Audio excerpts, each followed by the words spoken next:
Hello dear friends. Today I am very happy to share with you a touching story about a great Hindu mystic and a true yogini called Mirabai. Yogini means a female yogi. But as we will see in this story, Mirabai understands femininity in a very different way than a mere physical reality and gender orientation. Mirabai belonged to the Bhakti stream of yoga, which means the yoga of devotion.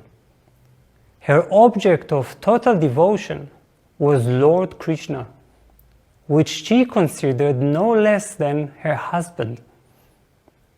Instead of a distant god, she used to call him intimately, my beloved.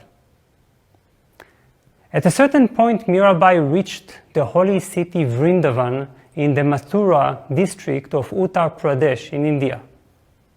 There, the legendary Krishna was said to have spent his childhood. She wished to enter one of the greatest temples of Krishna, but the head priest of that temple had taken a vow that he would not allow any woman in his presence. So no woman was ever allowed to enter into the temple. When Mirabai reached the gates, as always in her ecstatic state, the guards were inattentive and didn't stop her. So she entered into the temple, the first woman after 30 years to enter.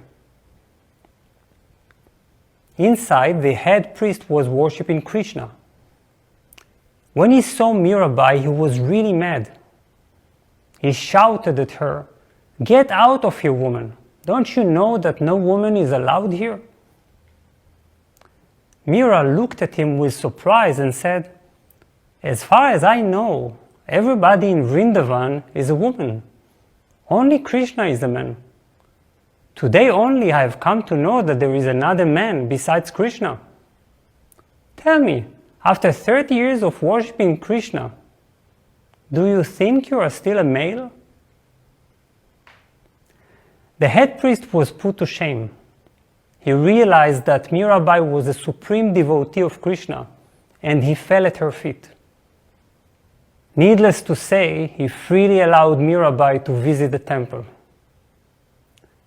Now, this story is of course not about the war of the sexes. It mainly tells us that on our spiritual journey, without a doubt, the feminine qualities of receptivity and devotion are superior to any masculine approach of conquering, commanding, and taking. In fact, masculine qualities don't really work. Try once to be a man in meditation and see what happens. Your mind will be so dominant that no space would be left for meditation at all.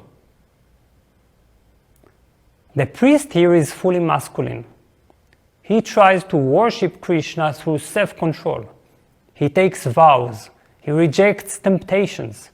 He obeys rules and regulations. He tries to purify himself. But Mirabai comes with a feminine approach. This approach is of the purity of the heart.